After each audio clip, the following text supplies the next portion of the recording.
నిమిషాలు మనలో మనం ఉన్నాము. ఎన్నో ఆలోచనలు వస్తూ ఉంటే ఎప్పటికప్పుడు కట్ చేస్తే మళ్ళీ శ్వాసనే చేస్తాం. ఎందుకంటే మన శ్వాసనే మనకి వచ్చేది హాయిగా ప్రశాంతంగా. జీవుడే దేవుడు, దేహమే దేవాలయం. ఆలోచనలు వచ్చినప్పుడు శ్వాసంలో చేసేయాలి. ఆలోచనలు రానప్పుడు మనలో ఏం జరుగుతుందో ముక్కులో శ్వాస ముక్కుకు వెళ్తారు.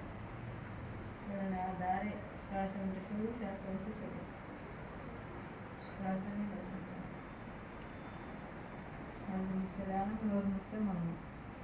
నోటిలో మౌనం, మనసులోని శూన్యం. దాని సరే దాన్ని చూడండి. మనం ఎంత మౌనం ఉంటే అన్ని లాభాలే. మౌనం లేకుంటే లక్షణాలు నష్టాలు. ఎప్పుడు వాళ్ళని వీళ్ళని వాళ్ళుగా ఎప్పుడైతే అనుకుంటామో వాళ్ళ బరువు మనం వస్తున్నట్టు లెక్క.